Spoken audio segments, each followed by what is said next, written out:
보편적 학습 설계란 무엇일까요? 이것을 알아보기 위해 보편적 설계가 무엇인지 먼저 살펴보도록 하겠습니다. 보편적 설계는 건축에서 나온 개념입니다. 이렇게 멋진 건물을 여러분들이 지어놨다고 가정을 할게요. 이 건물을 지은 사람은 이 건물을 사람들이 최대한 잘 활용을 했으면 좋겠습니다. 많은 사람들이 이 건물에 와서 편안함을 느끼고 이 건물의 다양한 기능들을 잘 활용을 하고 이 건물들이 최대한 많은 사람들에게 기쁨과 편안함을 주는 곳이 되기를 바라겠죠. 그렇게 하기 위해서 이 건물을 잘 사용하게 하기 위해서 아마도 여러 가지 장치들을 해놓을 것입니다. 계단도 만들지만 에스컬레이터도 만들고 엘리베이터도 만들고 또 문도 출입구도 한 군데가 아니라 여러 군데 만들고 히터와 에어컨 시스템도 해놓고 화장실도 널찍하게 잘 만들어 놓고 어린이들도 노인들도 유모차를 끌고 온 엄마들도 잘 사용할 수 있도록 디자인을 하겠죠. 그것이 보편적 설계입니다. 그런데 예를 들어 내가 건물에 에스컬레이터나 엘리베이터가 없이 계단만 설치를 해놨다고 가정을 해봅시다. 그러면 이 계단을 올라갈 수 있는 사람만 이 건물을 사용을 할 수가 있겠죠. 휠체어를 탄 사람이나 유모차를 끈 사람, 어린이들, 노인들은 이 건물을 사용하기가 굉장히 불편해집니다. 실제로 용산역에 1층 자라 왼쪽에 있는 출입구 문을 한번 열어보셨나요? 이 문은 아니고 제가 더 나은 사진을 가져오지 못해서 이 사진을 가져왔는데 용산역 1층에 있는 출입구 문이 굉장히 무겁습니다. 거기에는 자동문이 없습니다. 그 문을 열기 위해서는 두 손으로 모든 힘을 다해서 밀어야 합니다. 문의 디자인은 멋있는데 그 문을 어린이 혼자서 들어갈 수가 없고 어린이가 사용하다가 손이나 몸이 끼기 십상이고 짐을 들었거나 유모차를 끄는 사람은 그 문이 너무 무거워서 누가 열어주지 않으면은 혼자서 열 수가 없게 디자인되어 있습니다. 실제로 버지니아 우프는 그의 책 자기만의 방에서 아이비리그의 대학들의 도서관들이 그 문이 얼마나 무겁게 디자인되어 있는지에 대해서 비판을 한 바 있습니다. 아이비리그의 도서관들을 사용하는 사람들이 주로 다 남자들이었습니다. 그러다 보니 그것을 디자인하는 사람은 일부러 그런 것은 아니었을 수 있지만 그 문을 굉장히 무겁게 디자인하여 결과적으로 특정 인구를 배제시키는 결과를 낳게 되었습니다. 이러한 건축에서 디자인의 문제는 지속적으로 특정 인구를 배제시키는 결과를 가져왔습니다. 우리에게 가장 잘 알려진 이 턱, 이 턱은 특정 사람들에게는 이동을 굉장히 어렵게 만드는 장애물이 됩니다. 자, 사진에 보이는 것은 여주 아울렛입니다. 네, 여주 아울렛 굉장히 멀리 있죠. 전 서울에 살아서 여주 가려면은 주말에 새벽부터 일어나서 준비를 해야 되는데요. 이렇게 거리가 멀면 접근성이 굉장히 떨어집니다. 우리나라는 대중교통이 잘 되어 있어서 크게 문제가 되지 않을 수도 있지만 미국같이 땅이 넓은 곳에서는 차가 없으면은 아울렛에 갈 수가 없습니다. 그리고 실제로 차가 없는 사람은 아울렛에 오지 말라는 메시지를 품고 있기도 합니다. 이렇게 거리, 문의 무게, 에스컬레이터나 엘리베이터의 여부, 그 안의 온도, 혹은 심지어 화장실의 깨끗함, 이러한 것들은 그 건물의 접근성을 결정합니다.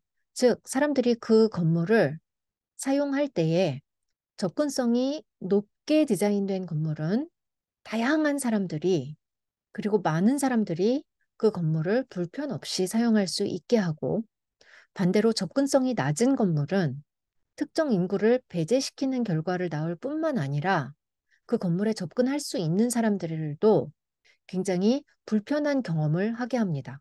이것이 보편적 설계의 개념입니다. 그런데 우리가 이 보편적 설계의 개념을 학습에도 적용시킬 수가 있습니다.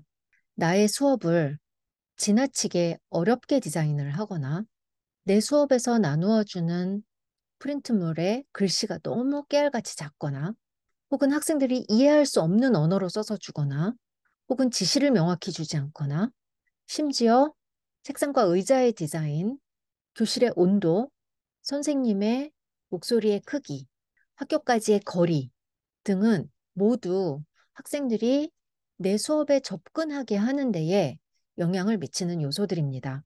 우리가 그 건물을 더 많은 사람들이 더 편하게 사용할 수 있도록 여러 가지 장치를 해 두듯이 우리의 수업에도 이러한 장치를 해 두어야 한다는 것이 보편적 학습 설계의 개념입니다. 학급에서 학습 활동에 접근하지 못하게 만드는 것들에는 어떤 것들이 있을까요? 굉장히 많은 것들이 있죠. 일단 저희 학급은 과밀학급이에요. 그래서 한 반에 35명이 있어요. 그러다 보니까 어떻게 공간을 디자인해도 조금 아이들이 뭐 TV 화면이 안 보인다던가 칠판이 뭐 빛이 반사돼서 잘 안 보인다던가 이제 그런 문제들이 있더라고요. 그래서 좀 이 과밀학급도 아이들이 학습에 접근하지 못하게 좀 방해하는 그런 요건일 수 있겠다 싶고요.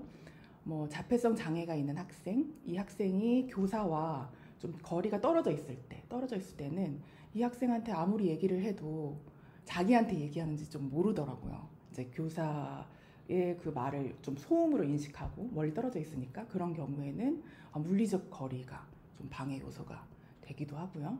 그리고 이제 중학생들이다 보니까 어떤 그 심리적 그 부담감, 다른 사람들을 이렇게 좀 의식하는 그런 것들이 좀 부담이 돼서 공부할 때 그런 것들이 또 방해 요소가 되기도 하고, 또 저는 이제 영어를 가르치는데 학습지 답을 불러줄 때 영어로 불러주면 어떤 학생들은 되게 잘 받아쓰지만 어떤 학생들은 영어를 바로 듣고 받아쓰는 게 굉장히 느린 거예요, 속도가. 이런 것들. 저는 공간 디자인에 대해서 많이 관심이 있는데 이 공간 자체가 좀 되게 권위적이고 재미없게 디자인이 되어 있는 그런 교실들이 있어요. 그 앉아있는 자리 자체가 불편하고 너무 이렇게 답답하면은 좀 많이 힘들어요. 대학생임에도 불구하고.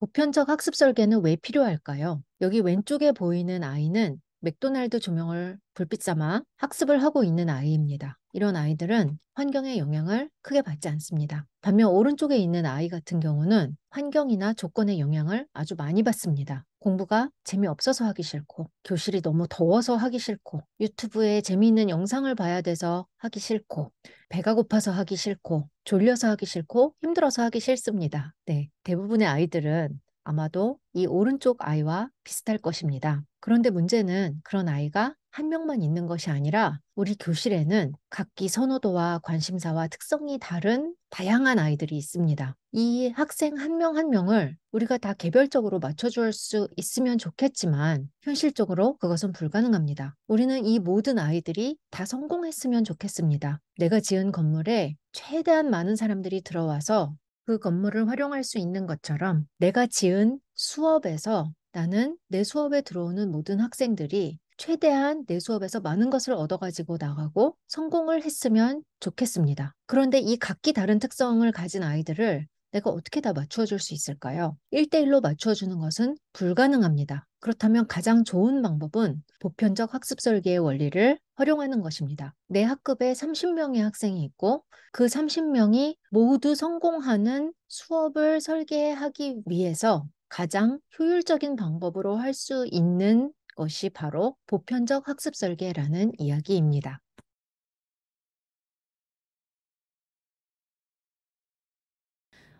UDL은 뭔가 이렇게 그물을 던져서 한꺼번에 그물을 이제 촘촘하게 짤수록 내가 더 많은 물고기를 건질 수가 있잖아요. UDL을 잘하는 선생님은 그 그물을 촘촘하게 짜는 선생님이라고 볼 수가 있고요. 그 다음에 UDL을 좀 잘 못하시는 분은 그물이 이제 엉성한 거죠. 그러니까 빠져나가는 학생들이 많은 거예요.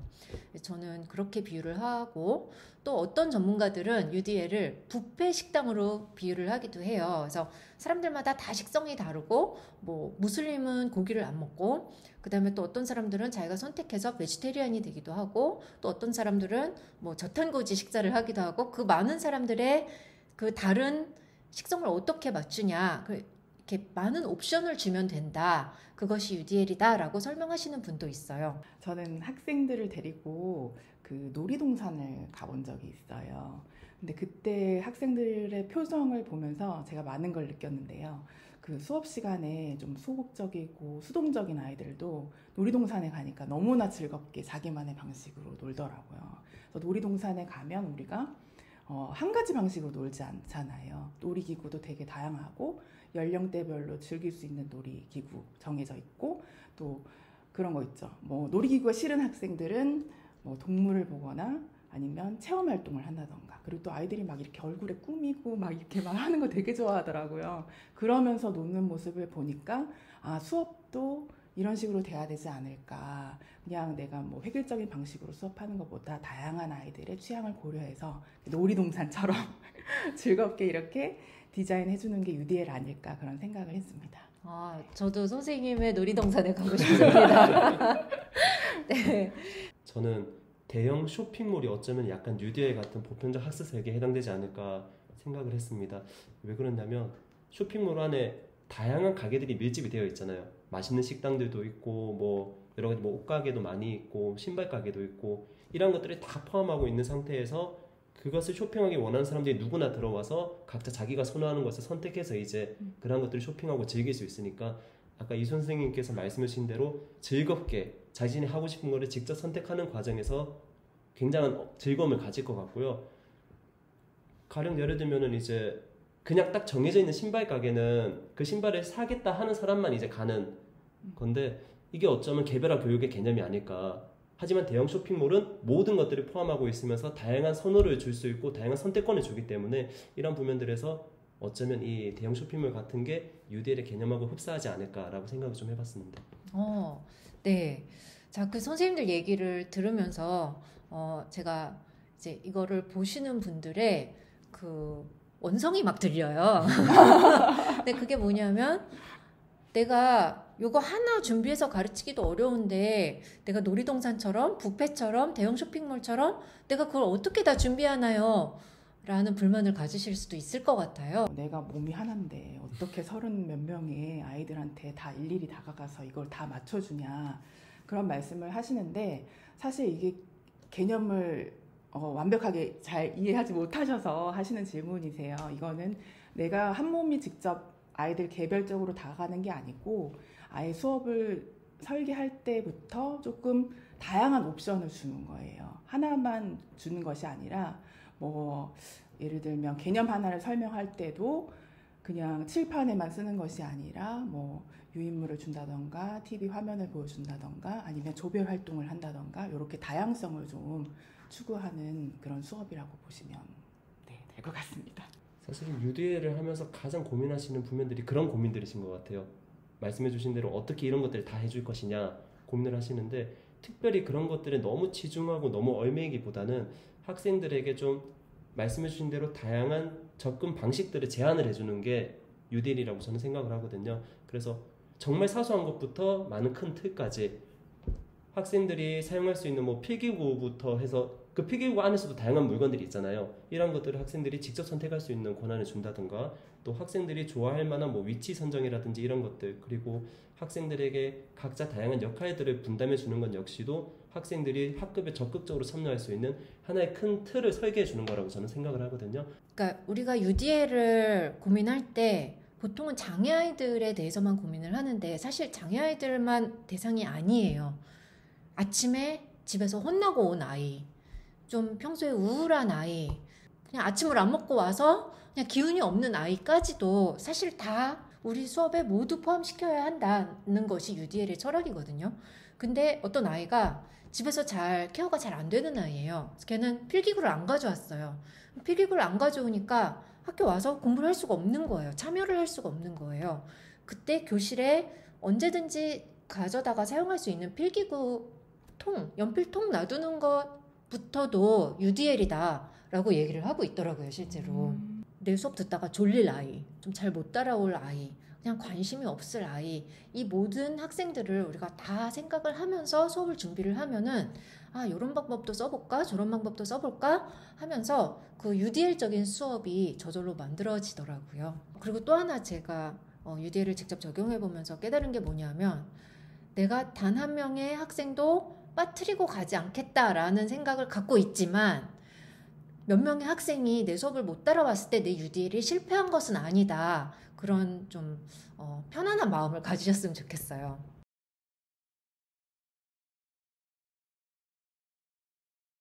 여기 캐스트에서 발표한 UDL 가이드라인이 있습니다. 보시면 크게 세 가지로 나눠지는데요. 다양한 참여 방식을 제공해야 되고, 다양한 표상 방식을 제공해야 되고, 다양한 활동과 표현 방식을 제공해야 된다고 나옵니다. 자, 이게 구체적으로 무슨 뜻일까요? 제가 조금 쉽게 설명을 드리면, 다양한 참여 방식을 제공하라는 뭐냐면, 학생들이 수업에 참여하도록 수업을 디자인하라는 거예요. 학생들이 수업에 참여를 하지 않는 것이 학생만의 책임은 아니라는 거죠. 거기에는 학생이 참여할 수 있도록 교사가 다양한 장치를 해 두어야 된다는 뜻입니다. 그래서 흥미를 불러일으킬 수 있도록 다양한 옵션을 제공하라. 여기서 키워드가 이 옵션 제공이에요. 여기 보시면은 이 9개의 다 다양한 옵션을 제공하라고 나오죠. 이 UDL의 핵심이 다양한 옵션을 제공하는 것입니다. 그래서 학생이 계속 노력할 수 있도록 또 여러 가지 장치로서의 옵션을 제공하고 자기 통제를 스스로 할 수 있도록 그러한 옵션을 제공하라는 거예요. 두 번째, 다양한 표상 방식을 제공하라. 이것은 뭐냐면 잘 듣지 못하거나 잘 보지 못하는 학생을 위해서 다양한 방식으로 PPT를 만들라는 것이 바로 이제 여기에 해당이 되는 거고요. 거기에는 그런 PPT 디자인뿐만 아니라 혹은 멀티미디어 디자인뿐만 아니라 지시를 명확하게 주고 학생들이 수학식이나 문자를 이해할 수 있도록 다양한 보조 장치를 해주라는 거예요. 또 다문화 학생들이나 다양한 언어를 사용하는 학생들을 위해서도 내 수업 디자인을 그 학생들을 고려해서 해야 한다는 거죠. 그 다음에 학생들이 어떤 배경 지식을 갖고 있는지를 내가 미리 조사를 해서 그것을 수업에 활용을 하는 것도 UDL에 포함이 됩니다. 세 번째, 다양한 활동과 표현 방식을 제공하라에서는 가만히 앉아서만 수업을 하지 말고 신체적 활동도 포함을 시켜라. 그 다음에 공학적인 그러한 장치들도 사용을 해라. 에듀테크 같은. 그다음에 학생 수준에 맞게 하라. 학생 수준이 다 다르잖아요. 그 다양한 수준을 고려를 해서 수업을 준비를 하라는 거죠. 그리고 학생이 스스로 적절한 목표를 설정할 수 있도록 그리고 스스로 자기의 진전도를 모니터링 할 수 있도록 교사가 여러 가지 옵션 혹은 장치를 제공을 해야 된다라고 이야기를 하고 있습니다. 이것이 UDL의 기본적인 틀입니다. 그래서 UDL을 하고 싶은데 어떻게 해야 되는지 잘 모르실 때에는 이 표를 참고를 하시면 되겠습니다. 저는 아까 말씀드렸다시피 5명의 특수학생들이 동시에 내려오는데 학년도 사실 두 학년입니다. 저희가 학교가 너무 작은 소규모 학교라 복식학급이거든요. 그래서 4, 5학년이 함께 있고 이 친구들의 시간표를 짜려다 보니까 복잡해서 함께 다 내려오는데 장애 수준도 다르고 그 다음에 학습 수준도 달라서 이 친구들을 어떻게 다 고려해서 수업을 할 것인가. 물론 개별화 교육 계획도 생각을 하고 학생들 맞춤으로 고민도 많이 했지만은 우선적으로 보편적 학습 설계는 사전에 내가 설계를 잘 하는 거잖아요. 그래서 어떻게 하면 좋을까 생각을 해서 실제 수업 자체는 모두가 똑같은 내용을 함께 합니다. 가령 예를 들면은 국어 수업 시간에 정해져 있는 어떤 문장이나 문단을 수업을 할 때 잘 읽을 수 있는 친구들이 있고 읽을 수는 있지만 속도가 조금 더딘 친구가 있고요. 그리고 실제로 아예 읽지 못하는 친구도 있고 이렇거든요. 저희 반에. 그래서 이 친구들을 어떻게 고려할 수 있는가 생각을 하다가 같은 내용을 제시는 하지만은 잘 읽는 친구들은 읽을 수 있도록 배려를 해주고요. 그리고 속도가 더딘 친구들은 충분히 천천히 읽을 수 있도록 기다려주는 건 역시도 이 친구들이 동시에 똑같이 참여할 수 있도록 돕는 거라고 생각을 해서 수업을 진행을 하고 있고요. 글을 읽지 못하는 친구의 경우에는 제가 같이 읽어준다거나 아니면은 실제 그 문장이나 문단과 관련된 음성 파일들, 그 다음에 동영상 파일들을 실제로 제시를 해서 학생이 함께 다 같이 듣고 말하고 따라할 수 있도록 지원을 해주고 있습니다. 그렇게 해서 같은 내용 가운데서 학생들이 소외되지 않도록 돕고 있고요. 한 주에 한 번씩은 꼭 미술 활동을 하려고 하거든요. 요즘 만들기 키트가 너무 잘 나와요. 근데 그 만들기 키트 가운데서 특정한 그림들을 빼고 색칠해서 조립만 하면 되는 키트들이 굉장히 많거든요. 근데 이 키트들도 학생들이 색칠할 때 사용하고자 하는 선호 도구가 다 다르더라고요. 보니까 어떤 친구들은 색연필로 색칠하고 싶어하고, 어떤 친구는 사인펜 쓰고 싶어하고, 또 어떤 친구들은 매직 그렇게 좋아하는 친구들이 있어요. 아니면 네임펜으로 활용하는 걸 좋아하는 친구들이 있고. 그래서 저는 미술 시간만 되면은 학생들한테 각자 그 말씀해주신 그런 펜통이 있습니다. 그럼 펜통 안에 네임펜, 색연필, 사인펜 이런 것들 종류별로 다 갖다 놓고 학생들이 직접 사용하고 싶은 펜을 골라서 사용할 수 있도록 도와주고 있는데, 이런 모든 과정들을 제가 어쨌든 고민을 했고 미리 계획을 해서 제시해주는 관점에서 UDL이 어느 정도 적용이 되고 있지 않을까. 그런 부분들에서 학생들이 미술 시간을 굉장히 좋아하고 참여를 열심히 하거든요. 소외되는 친구 없이. 그래서 그런 부분들에서 굉장히 만족감을 좀 느끼고 있습니다. 저는 최대한 다양한 활동을 하려고 노력을 해요. 특히 가장 좋은 것이 과밀학급이다 보니까 좀 조별 활동하는 게, 그러니까 모듬식 수업 이거 하는 게 굉장히 좋은 것 같아요. 좀 자고 있는 아이도 친구들하고 이렇게 모둠하라고 하면 이렇게 일어나 좀 그런 효과도 누리고 있고, 그리고 조금 능력이 높은 학생이 좀 부족한 학생이 이렇게 도와주기도 하고, 자연스럽게 그렇게 조별 그 프로젝트를 하다 보면 역할 분담을 하면서 그런 것들이 좀 자연스럽게 이루어지는 것 같아요. 그리고 저는 이제 매 시간 학습지 수정을 좀 하거든요. 근데 일반 학습지가 있으면 조금 도움이 필요한 학생은 보기를 제공한다던가, 아니면 조금 더 어려워하는 학생은 뭐 사진과 뭐 이렇게 개념을 연결하는 거, 이런 학습지로 조금 다양하게 학습지를 좀 준비해가지고 놀라실 것 같은데 항상 제가 이런 얘기하면 좀 놀라시더라고요. 근데 이제 이걸 하다 보면은 제가 일반적으로 하는 학습 그 자료에 있는 사진을 이렇게 이용하다 보니까 그 학습지 제작이 그렇게 오래 걸리진 않아요. 이제 그런 학습지 같은 걸 통해서 다양한 아이들에게 선택권을 좀 주기도 하고요. 또 예를 들면 제가 최근에 그 스트리트 아트라는 그걸 아이들하고 공부를 했어요. 근데 이제 공부한 내용을 어떻게 이해했나, 요걸 좀 평가를 하잖아요. 우리가 그걸 할 때 아이들한테, 어떤 아이들은 뭐 말이나 글로 자기가 이해한 것을 표현하도록 해주고, 어떤 아이들은 제가 선택권을 줬어요. 너가 이해한 것을 사진, 그러니까 주변에 스트리트 아트가 많잖아요. 요거를 사진을 찍어가지고 이 아트 속에 포함된 어떤 메시지라던가 너가 이해한 내용을 설명할 수 있으면 그것도 내가 인정을 해주겠다. 뭐 이런 식으로. 아니면 좀 요즘은 그 영상을 되게 잘 제작하는 아이들이 있어요. 그런 아이들이 또 영상을 제작해 오면 이해한 거다 이렇게 좀 해주는. 그래서 우리가 좀 볼 때 이제까지는 좀 말이나 글로 표현을 잘하는 학생들에게 좀 능력을 최대한 인정해주는 그런 좀 방식의 평가가 우리가 많았잖아요.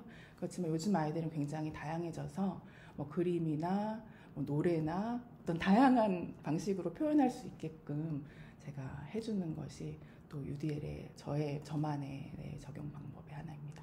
대학은 글쓰기를 많이 하잖아요. 그래서 레포트를 이제 보통 기말 과제로 낸단 말이에요. 그런데 그 기말 페이퍼를 정말 짧게 내는 학생들이 있어요. 글을 짧게 쓴다고 그 학생이 수업을 열심히 안 들었거나 생각이 없는 학생이 아니에요. 토론할 때 옆에 가서 들어보면은 굉장히 생각이 깊은 학생들이더라고요. 그래서 제가 그때 깨달은 게 뭐냐면, 내 평가 방식을 좀 다양화해야겠구나. 글쓰기로만 내가 평가를 하면은 그 글쓰기를 잘하는 학생들만 높은 점수를 받게 되고, 그렇지 않은 학생들은 낮은 점수를 받게 되잖아요. 그래서 제가 고민을 해서 기말 페이퍼를 내는 그 과제를 글로만 하지 않고 저도 몇 가지 옵션을 줬어요. 그래서 블로그를 한 학기 동안 운영해서 블로그를 제출을 해도 되고, 유튜브 채널을 운영을 해서 유튜브 채널을 제출을 해도 된다. 그리고 글쓰기가 좋은 사람은 그냥 페이퍼를 써서 제출해도 된다라고 했는데, 기말 과제를 받아보면은 글쓰기를 잘 못하는 학생이었는데 블로그를 보면 인플루언서인 거예요. 근데 블로그도 사실 다 글쓰기거든요. 그러면은 이건 매체의 차이도 있다. 근데 똑같은 글쓰기인데 프린트해서 내는 거랑, 그 다음에 그거를 어떤 실제적인 독자가 있어서 실제적인 커뮤니케이션이 일어나는 그 매체를 통한 글쓰기에서도 같은 글쓰기인데 차이가 나는구나. 그래서 UDL을 하면서 저는 사실 학생들에 대해서 더 많이 알게 되었고 이해를 하게 되었어요. 그리고 학생들도 되게 좋아하고 정말 열심히 하더라고요. UDL 가이드라인 캐스트에서 나온 이 표를 보시면요. 제가 지금 화면에 띄워드리고 있는데요. 여기에 참여 방식, 표상 방식, 활동과 표현 방식 이렇게 세 가지로 크게 나눠져서 나오는데 여기서 굉장히 흥미로운 게 하나 있어요. 저는 이게 정말 흥미롭다고 생각했는데 뭐냐면은 참여 방식의 내면화, 그래서 자기 통제를 위한 다양한 옵션을 제공하라예요. 뭐냐면 수업 시간에 꼼지락꼼지락 재미없어서 가만히 앉아있지 못하거나 자고 있거나 자기 통제를 하지 못하는 상황을 만들어준 교사에게도 책임이 있다고 보는 관점인 거예요. 그러니까 자기 통제가 잘 안 되는 학생, 앉아있지 못하는 학생을 위해서도 뭔가 우리가 옵션을 만들어줘야 되고 혹은 재미없게 만드는 것도 UDL적이지 않다라고 얘기를 하고 있는 거예요. 즉 수업을 재미있게 만드는 것도 UDL이다. 농담 한마디 던지고 이렇게 하는 것도 그렇죠, 그렇죠. 그러니까 스토리텔링을 잘하는 것도 UDL인 거고요. 이렇게 수업을 웃기게 농담을 하면서 선생님 네. 수업 시간에 네네. 농담 많이 하죠. 농담 많이 하신다고 농담 많이 하죠. 저도 알고 있어요. 네, 그래서 학생들이 열심히 공부를 하게 되면은 우리가 원하는 거를 성취를 한 거잖아요. 그래서 이렇게 재미있게 수업을 하는 것도 UDL적인 것이다라고 얘기를 하고 있습니다. 제가 개인적으로 보드게임을 굉장히 좋아합니다. 그래서 실제로 지금 포천에서 보드게임 동아리를 만들어서 회장으로 운영을 하고 있거든요. 근데 이 보드게임을 운영하면서 학생들도 보드게임을 너무 좋아해요.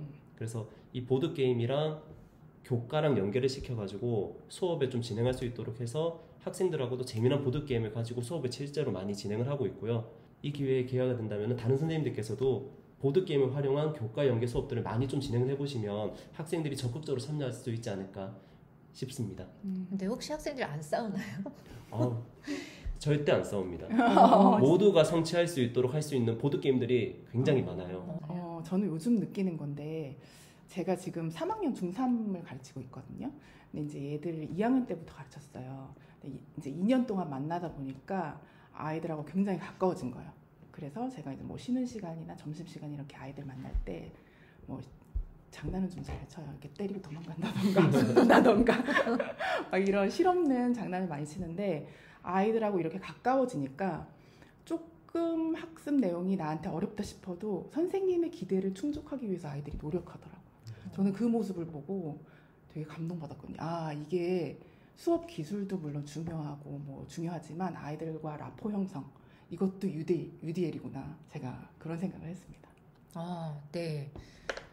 학생들과의 관계 속에서 학습이 이루어진다라는 비고츠키의 어려운 이론을 이렇게 쉽게 설명을 해주셨습니다. 네.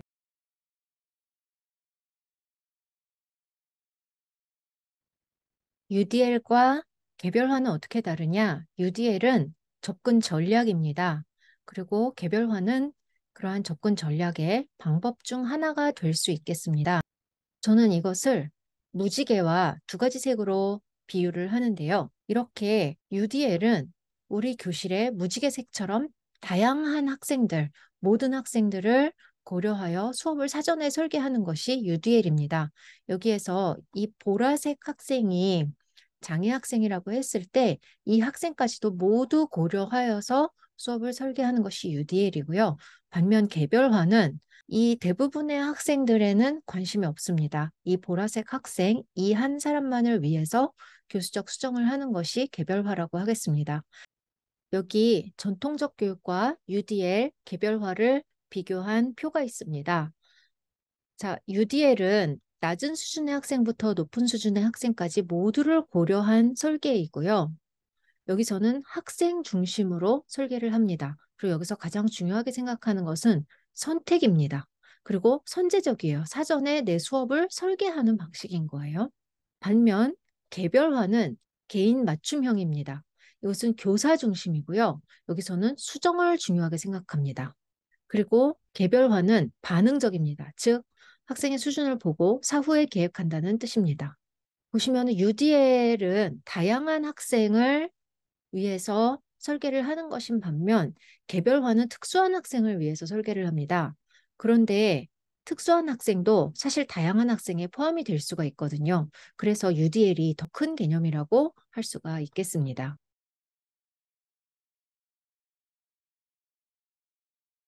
UDL에서는 기본적으로는 기대하는 성취 수준을 낮추는 것은 바람직하지 않다고 봐요. 왜냐하면 그 학생에 대해서 다른 학생과 똑같이 잘 할 수 있다라는 기대가 있어야지 내가 UDL을 잘 최선을 다해서 적용을 할 수가 있기 때문에 그런데 이제 장애가 좀 심한 경우에는 어쩔 수 없이 우리가 성취 수준을 좀 조정을 해야 될 때도 있어요. 근데 그렇다면 그것은 UDL이 아닌가? 꼭 그렇지도 않다는 거죠. 네. 그렇게 우리가 조정을 해서 그 학생이 내 수업에 참여할 수 있고 평가에 참여할 수 있고 그 학생의 성취 수준을 내가 정말로 잘 평가할 수 있다면은, 그러니까 평가에서 되게 중요한 이슈가 뭐냐면은 걔가 알고는 있어요. 근데 내 평가 방법 때문에 걔가 자기가 알고 있는 거를 제대로 써내질 못하는 게 의외로 되게 자주 문제가 되거든요. 제가 미국에 있을 때 어떤 문제가 있었냐면 저희가 막 되게 쿨한 방법으로 테크놀로지를 이용해서 수업을 했어요. 근데 나중에 평가를 할 때 종이에다가 종이 시험을 주는 거예요. 그럼 얘네들이 중고등학생들이었는데 시험지 받자마자 한 학기 동안 수업 열심히 해놓고 시험지 받자마자 던져버리고, 대안학교였어요. 나가서 담배를 피워요, 학생들.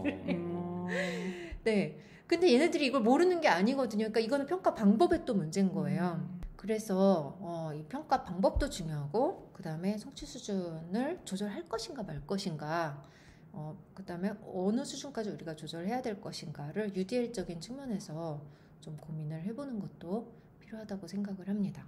기본 어떤 그 목표를 따라올 수 없는 학생들, 조정을 통해서도 전혀 따라올 수 없는 좀 장애가 심하거나 아까 말씀하셨지만 그런 학생들을 위해서 수업을 안 하는 게 아니잖아요.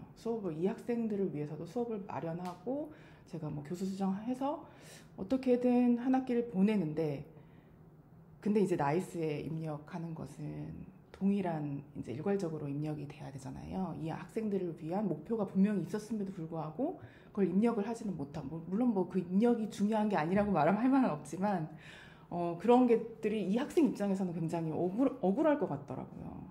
그래서 이 문제를 앞으로 좀 개선해 나가야 되지 않을까, 저는 그런 생각이 듭니다. 네. 나이스가 UDL적이지 않네요. 네. 네. 이런 얘기 해도 되나요? 뭐 수행평가 같은 경우에 예를 들어서 뭐 프로세스 폴리오라는 게 있어요, 요즘은. 그래서 아이들이 한 작품만 내는 게 아니고 한 학기 동안 활동한 걸 다 모아가지고 이렇게 내는 게 있어요.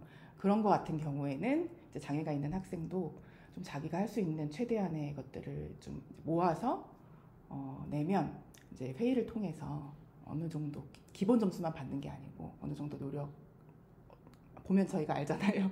그런 걸 좀 반영해서 점수를 좀 주고 있습니다. 네.